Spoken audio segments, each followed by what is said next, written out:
Hi everyone, hey friends, welcome back to my channel. This is Katrina Knits. I'm so happy and thankful that you chose to stop here to spend some time with me so we can talk about our knitting. Today I have one finished object for you and 3 whips to share. Let's get started. My first finished object is in this tiny little bag. This is a bag I got from Les Garçons when they partnered up with Paradise Island. Anyways, these are a pair of vanilla socks that I made. I took a break from making socks for quite a while, probably since Christmas. I don't think I made any. So I had this skein of yarn laying around and I thought I'd make a pair this summer. I forgot my sock blockers, so I hope you can still figure it out. So this yarn is the last skein I had, my last gobstopper ball that I had from Lollipop Yarn. It's in the colorway Grunge Rainbow. I just love it so much. I love it. But I'm so sad. I was saving it and now I'm like, what happened to Lollipop Yarn? Where did she go? I can't find her anywhere. Instagram is completely gone. I can't find her on Etsy. I Google her. I have no idea. If anybody knows where I can find her, please let me know. Or if they changed business names or if they just stopped doing it all together, and then I'll stop looking. But this was my favorite self-striping yarn, and I hardly ever order anything from the States, but this was one treat that I allowed myself because, for those of you who don't know, I'm in Toronto, Ontario, Canada. So let's get to the details. I always knit my vanilla socks on a US 1, which is 2.25 millimeters. So I am a size 10 shoe size 10. So for me, I actually have found that I like to cast on 60 stitches. Whenever I do 64, it's a little bit too loose and I don't like it. And if I go smaller than that, it's too tight. So I cast on 60 stitches in a 2x2 rib, but I always twist my knit stitches. That's just how I prefer ribbing to look. So I use the contrast color for the ribbing of the cuff, for the heel, and for the toe. So that's a 15 row cuff. I do 45 rows for the leg. Then in this one I did a heel flap and gusset.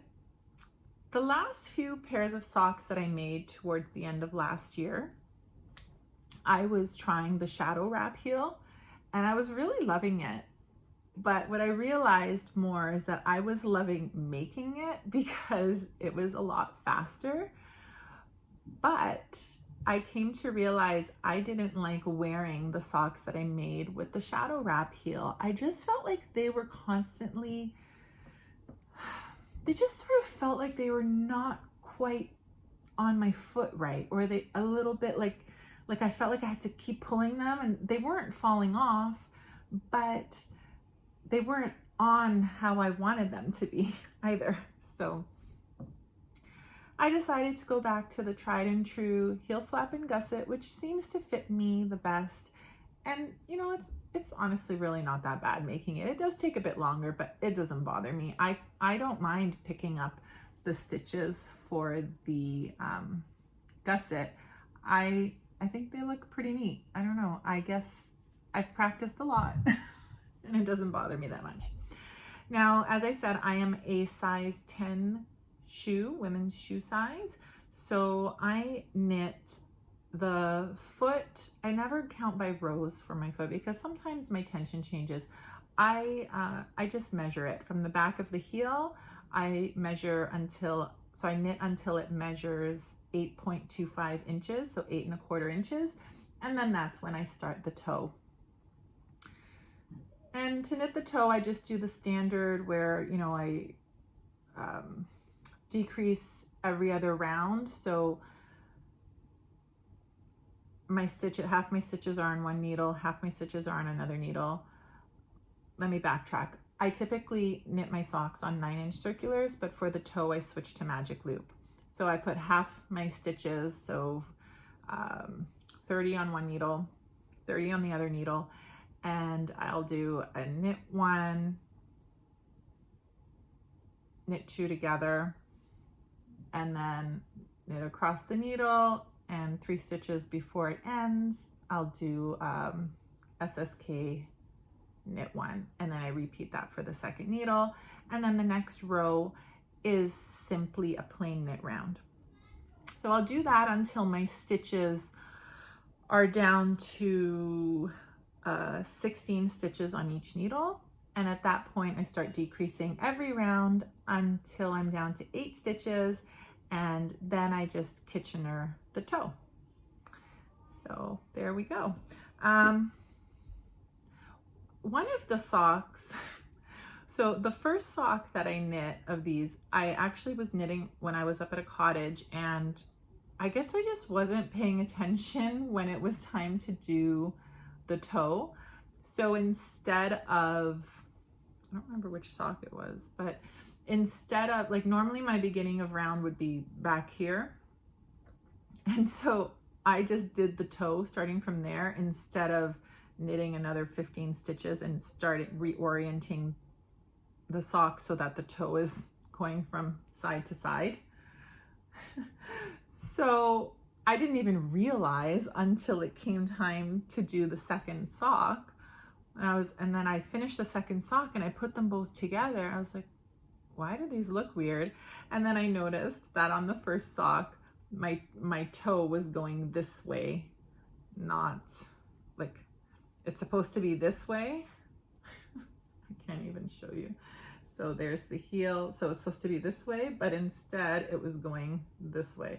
So I had to, and I had already woven in all the ends. I had to unpick the whole thing and pick up the stitches and undo it and then redo it. And it really wasn't a big deal. I did it, no problem. I can't believe I made such a silly mistake. Anyways, I am excited to be able to wear my beautiful grungy rainbow socks with my docks when the weather starts to cool off. And I'm going to treasure them if they truly are, in fact, the very last pair of lollipop yarn socks that I'll ever have the chance to make. So that's the end of my first finished object and my only finished object today. This is the amount of yarn I have left. It was 100 grams skein. This is about, I weighed it, it's about 48 grams. And I think I'm going to use it to make some fingerless mitts, maybe the November fingerless mitts. I made them for my nieces last year for Christmas and they really like them. It's not it wouldn't be a very warm mitten, but just, you know, for those crisp mornings or something in the fall. So between this and, hold on, I got 2 more scraps here. This leftover bunch from the contrasting color, and then this little tiny bit where I had to do some yarn management to get the socks to start at the same color. All of this together was about 48 grams. So that should be enough for the November mitts, fingerless mitts. I wish I had enough to make another pair of socks, but I don't, because the size that I need the socks, because I'm a size 10 shoe size, I can only get a pair of socks. Like I need 58.6 grams of a main color. And that's not even including the contrast color. So it's okay. It is what it is. And there we have it. So that one is done. Okay. My next project that I want to show you, okay, we're on to whips. So the next one is in this beautiful bag. I picked this up when I went to Knit City when Knit City came to Toronto back in May. I know I didn't do a video about it, but I got some really nice stuff there.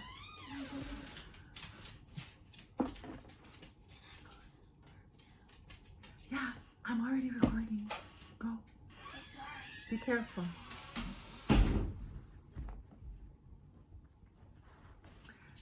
This is my next whip. It's in this beautiful Jezebel B bag, and I picked this up in May at Knit City, Toronto.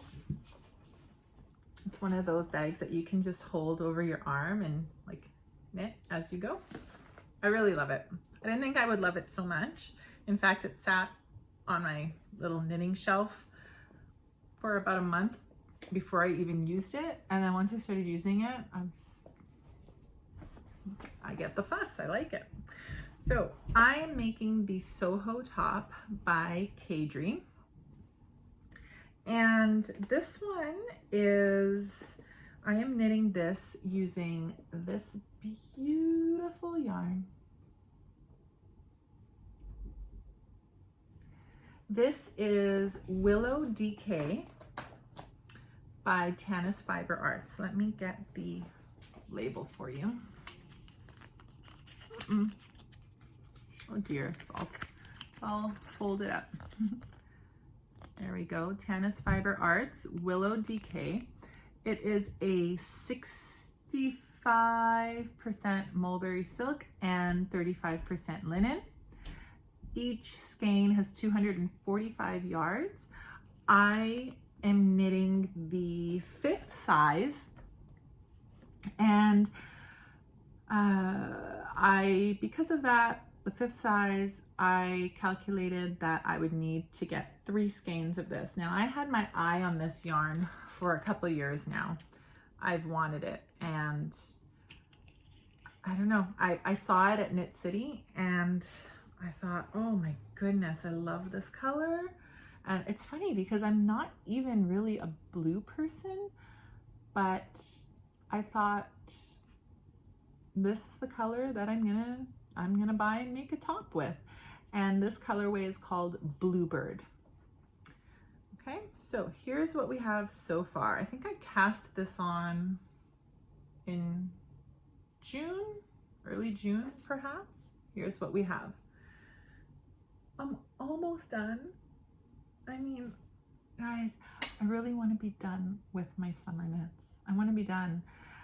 I promised myself this year, I said, we're not going to knit any summer knits this year because I have so many cardigans and things I want to make, and I have the yarn lined up for them. And sure enough, the end of June rolled around, July, whatever it was, and I said, man, I'm seeing everyone and all these podcasts knitting their summer knits, and I really want a summer knit. Well, sure enough, it's the same train wreck that always happens where I don't end up finishing it in time. Well, in time, not like there's a timeline, but I'd like to have them done in summer so that when September rolls around, I can already start working on my fall knits, but whatever, it's okay. Anyways, here is the Soho top. Oh my goodness, sorry. I'm trying to get a good angle for you so you can see the color. I did not alternate skeins. So far I have used 2 skeins, and I have dipped into the 3rd one already. Okay, so this top is constructed top down. My gauge was a tiny bit big. Normally my gauge with Caidree patterns is very, very, very off. Like I'm way too big, but this one I was just a tiny bit too big. So I actually didn't change my needle size at all. I remained with the, is it 4mm? I cannot remember what needle I'm knitting it on. But basically, I'm doing the 5th size, and had I met gauge, I would have about 2.75 inches of positive ease.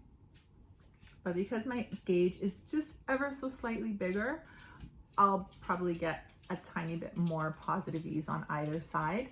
And I'm okay with that. I'm more than okay with that because I like things, I don't like things too tight. All right. Sorry if you can hear a little pitter patter. My dog is walking around. Okay. Just gonna turn my page. I'm just looking at my notes. Okay. Forgot my laptop at work today. So we are doing the old-fashioned paper and pencil. So this top, like I said, is constructed top down. It begins with the shoulder straps. Now let me give you a close-up of these shoulder straps because I'm very happy my hair will be covering these. I don't know. I just don't like them. I don't think they're very neat. Let me see. I don't know if that helps because I can't really see anything now. But it starts off by having you knit the shoulder straps like downwards and do some shoulder shaping. I found it very, very fiddly. So you had to start with the left shoulder strap. Then when you got to like this point here, like you have this teeny tiny thing and you have to put it on hold. And then you do the same for the next shoulder strap. You have this teeny tiny thing. And then once you have this one done, you join the two with the neckline or neck, whatever that is there. You join it with the neck. Then you knit a little bit and then you put that thing on hold so that you can start the back straps, and you do the same for the back, and then you join them with the neck and you knit a little bit and then you join the body. I just found it, I did not enjoy that part. I did not enjoy this strap part. Once we got to about this part and both the necks were on, I started to enjoy it because it was garter stitch. This whole thing is garter stitch. And so that beginning part before we joined down here was knit flat. So, I mean, garter stitch, knit flat is just knitting back and forth, back and forth. In fact, sometimes I got a little too relaxed with it and my gauge changed a little bit here and there. I love this yarn so much. Like I didn't alternate skeins, and look at it. It's just, I really like the way it's showing through. Yeah, so you keep going, and then once you get down here and you've done the armholes, you join to knit in the round. And again, because it's garter, this time when you join to knit in the round, you actually do have to purl. So you knit one row, purl one row, knit one row, purl one row. And I did that until the suggested length. I found it, I don't know, I find it hard to measure the length. So basically from this stitch marker here to the bottom, for my size, I had to do about 10¼ inches in length. And I thought I did. And then I measured it. I'm pretty sure I measured 10¼ So I did it, and then I bound off. And then I went back and measured it when I bound off, and it was only at 10 inches. Now there is a little, disclaimer that the garter stitch will grow about, what was it, 3/4 inch to 1.5 inches in blocking. So we'll see. It is heavy. It is heavy, so I am hoping it grows because I'm tall, I have a long torso, and I would like it to be a bit longer. And then when I tried measuring it again, it was at 10¼ So I don't really know. This garter is trying to fool me. And then look at the cast off. It is an I-cord, a 2-stitch I-cord bind off, and it's so pretty. Look at that. I think that's the first time I did that. Well, that's not true. I'm pretty sure I had done I-cord bind offs on some of my Stephen West shawls, but never on a top and never a 2-stitch one. So I think it looks really pretty with that rounded edge. It's so neat. And Caidree does say that she does give you a gauge for your I-cord for how many rows it should be per inch. Mine, once again, was a little bit bigger, but I don't think it's too bad. Like, I think it's fine. It doesn't look like it doesn't look too wide to me. We'll see. It really wasn't that much bigger, but my next step now is I have to pick up along the neckline to do the neckline edging. So I have to pick up that and again do a 2-stitch I-cord bind off. But she said if you were not on gauge, or if your gauge was too big down for the hem, to make sure you go down. So she's basically gives you a smaller gauge. Sorry, I'm covering my face. A smaller gauge for the neckline edging for the I-cord stitch. And because I already know mine was bigger with these needles, I'm going to go down a size. So instead of casting off in, so I knit the body in 4mm, I cast off in 4mm, and instead of, no, I cast off, oh my goodness, I cast off in 3.5mm. That's what she suggested in the pattern. But I think for the neckline edging, I'm definitely going to go down to a 3.25, and if that's too big, I'll pull it out and use a 2.75. I don't have a 3mm needle. I really don't want the neckline to start like being gapey, so that's why I want to make sure I do it properly. And then for the armhole edge, same thing, we got to pick up stitches and do the 2-stitch I-cord bind off. But for that, we need an even smaller needle. So she says to go down to a 3mm needle, which again, I don't have. So I might just use the 2.75 there, or the 3.5, depending, no, not the 3.5, the 3.25. Depends how I think the neckline edging went. So overall, it wasn't too bad to knit. I just really didn't enjoy this part up here. I didn't like that construction, and I still feel like it doesn't look too good. I'm hoping when I do the neckline edging and the armhole edging that I-cord makes that part look better, because I think that looks really sloppy right now, and I did try really hard. So anyways, I'm not sure if I'm gonna love this finished product. The reason I started knitting it, like I had always had my eye on it, and I had the pattern in my library, and when we went to Knit City, one of my friends that came with me was wearing her version, and it looked so good on her, and I loved it. And so that's why I decided, even though it wasn't on my list of things to buy at Knit City, I decided I'm gonna get some yarn to knit that Soho top. And then when I saw the willow, I thought, oh, I'll do it in that. But overall, I don't know if I'm gonna love the look on me. Right now, I feel like the garter is making it look quite bulky, but like when I put something on, I want it to look like slim and sleek. And I feel like this might make me look like I have an extra layer. I don't know, but we'll see. I'm hoping blocking will do its magic and make it just like drape, because the yarn is really, really beautiful. I'm thinking that maybe I made the wrong yarn choice. Like I think maybe this yarn would have really shown its beauty more in a stockinette. Oh well, we'll see. So that is the Soho top by Caidree, and I'm hoping by the next time we talk, it will be done. And then I'll be able to wear it next summer. I mean, it's been really hot this week. It's the first week of September. So, but I don't think I'll have it done soon. I think it'll be a couple weeks before I get it done, because I've been putting off picking up those stitches. I just don't want to. All right, let's see. What do I have next? All right, my next whip is over here. I got this bag. Isn't that beautiful? I don't even know what this material is, like a canvas maybe?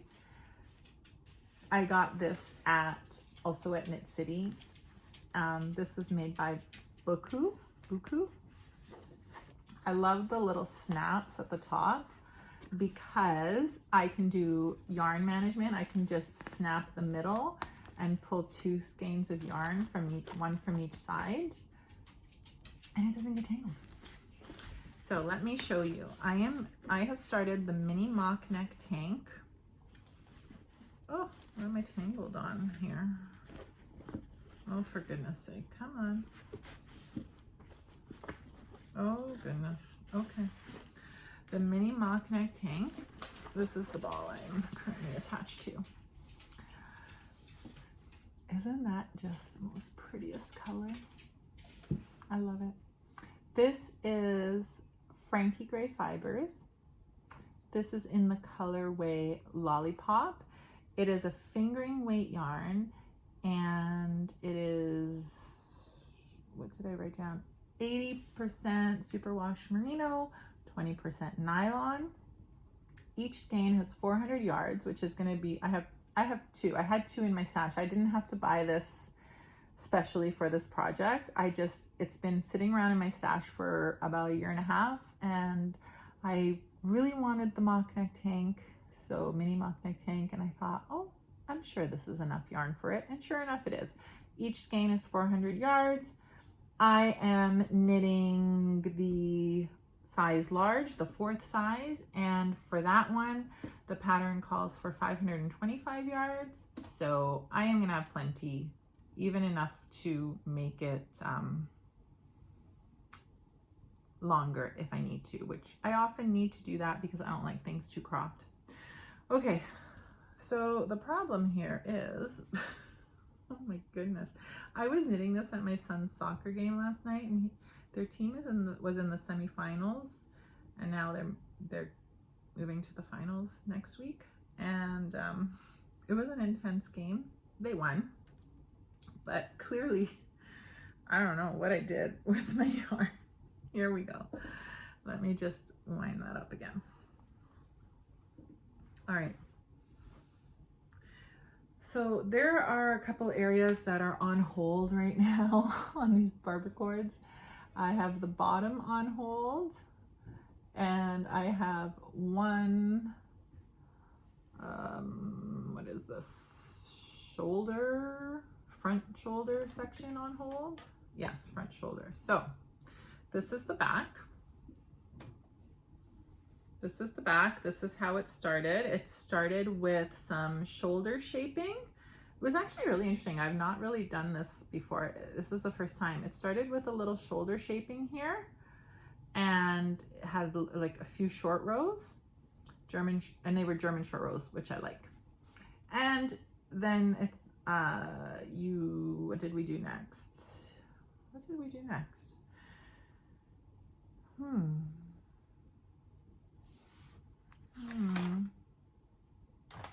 Did I even, oh, okay. All right. Top down, started with the shoulder shaping for the German short rows. First the left side, which was this side, and then the right. We connected the neckline, then we did the full back. So this is the full back, and now I'm at the point where I started connecting or moving to the front. So we did picked up here. I actually think my pickup was really neat. It wasn't the first time around, and I ripped it out, and then I did it again to make sure everything is lined up. So we picked up, and now I did the front shoulder shaping and whatever you want to call that, increases, and I'm currently working on the right side, the right front. So once I do that, then we'll do the front body, which will basically mimic what's already here, but on the front. And after that, we will eventually join in the round. This didn't take me that long to do. It's just that it was on hold for a while because I got tired of starting and stopping and starting and stopping to put everything on hold. I don't know, sometimes I just get easily annoyed with that. And also the other reason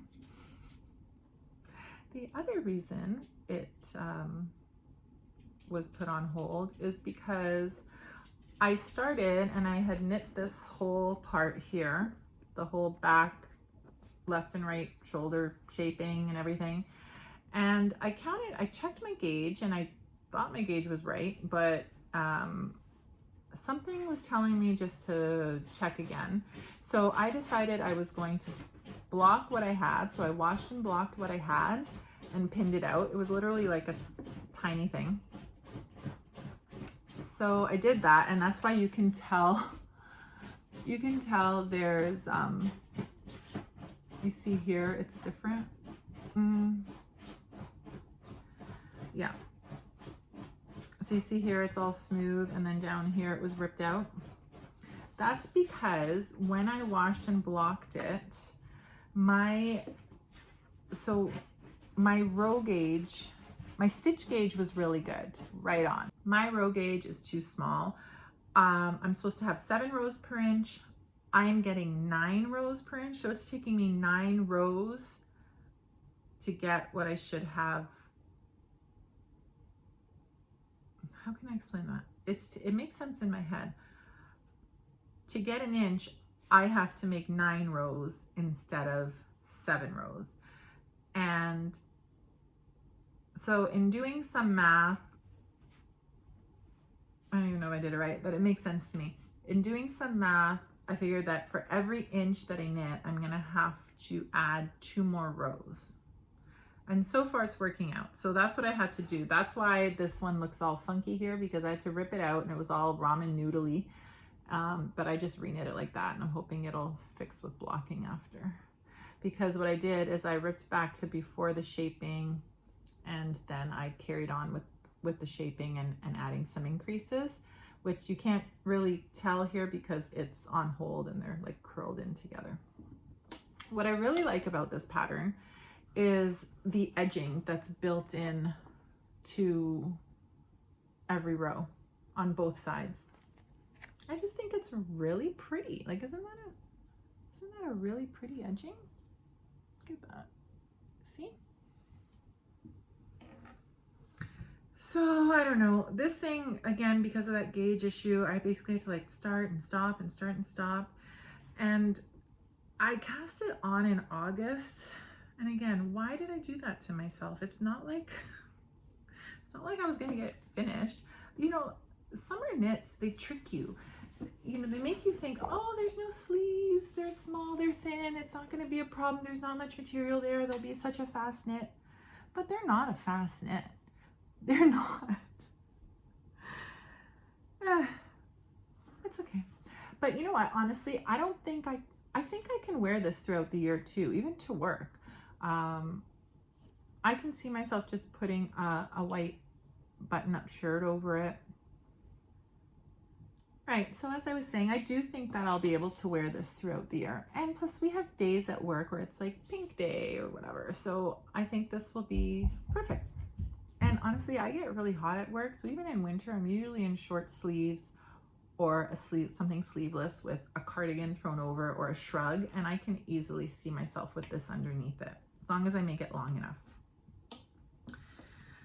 But having said all that, I really wish these knits were off my needles, because all I want to do is cast on some more cardigans, because I love cardigans and that's what I want to make for winter, fall and winter.